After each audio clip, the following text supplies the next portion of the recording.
In debating, we use the word matter to describe the content of your speech, the actual arguments that you make.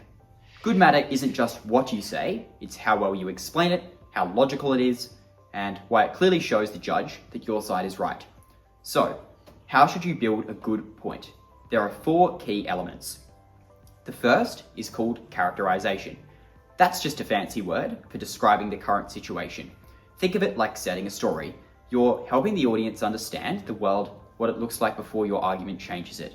For instance, if the topic is that reality TV has a bad influence on society, your characterization might be, reality TV is often full of drama, arguments, and fake relationships. Shows like Love Island and Keeping Up with the Kardashians promote values like fame, like beauty, and popularity instead of kindness and genuine effort into loving relationships. These shows are watched by tens of millions of people, especially teenagers. That little passage clearly paints a picture of what the world looks like right now. That's what characterization is. Step 2 is called the mechanism. This is the most important part of your point. In a policy debate, the mechanism is explaining how your side's plan actually works. In a non-policy debate, it's how the change or effect you're describing actually happens. Let's stick with that reality TV example. Suppose that the affirmative team wants to argue that certain types of reality TV would improve social behaviour. The mechanism might be, if we stop airing toxic reality TV shows, viewers, who are especially teenagers because they have a lot more time on their hands, will no longer see bad behaviour like bullying or body shaming being rewarded. Instead, they'll start watching shows that model better values. That change in media encourages better behaviour in real life, and the reason for that is because people copy and are strongly influenced by what they see on television. You've explained why the change happens, not just that it will happen. Now you want to explain what the impact of your point is. It answers the question, why should we care?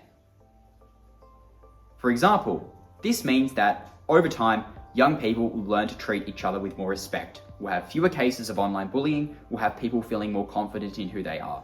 Society will become kinder, especially in schools and especially online. That is the impact of your argument. Finally, there's something called weighing. This is especially important later in the debate. Weighing is about proving why this specific argument is more important than the other side's arguments or other arguments in the context of the round.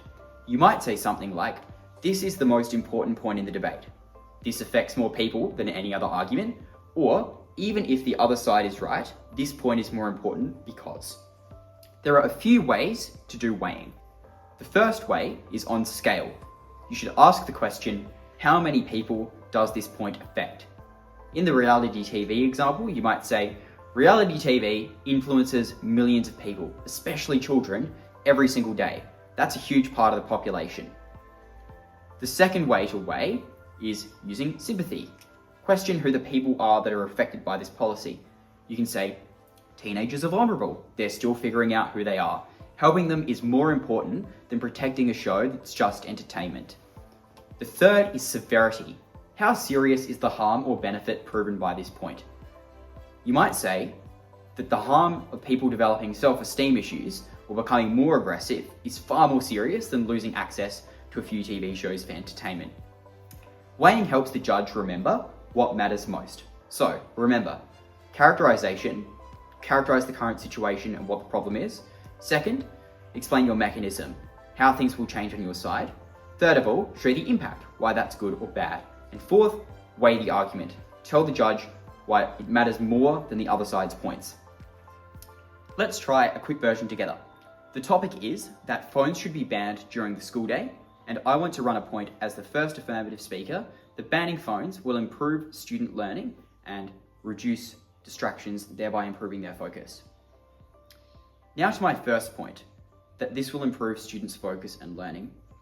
Right now, most students have access to their phones during school hours, especially at recess and lunch, and sometimes even in class. Phones are a constant source of distraction. Students are checking messages, watching TikToks, taking photos, even during lessons. Teachers waste so much time asking students to put their phones away or trying to keep their attention. This matters because the main job of the school is to help students learn. If phones are making that harder, it's a problem that needs to be fixed. So, why does this improve students' focus and learning? First of all, banning phones throughout the school day, not just in class, gives students a full mental break from constant notifications and scrolling. Without the urge to check their phone during lessons, they come into class more settled and ready to concentrate. This helps them reset their focus for the next subject instead of carrying mental distractions with them. Second of all, removing phones from the classroom removes a key source of live distraction once a student is in that classroom.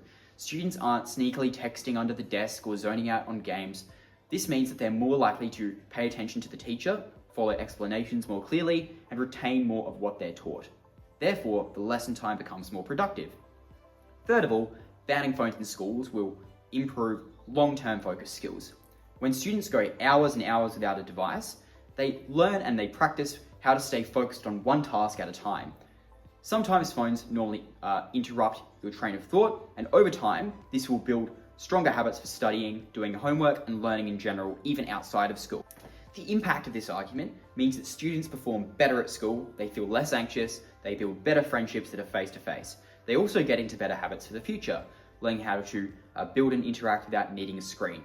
That means they're going to have better exam results, they're likely to get into universities that they want to, they're going to have better jobs later in life. It makes the whole economy more productive.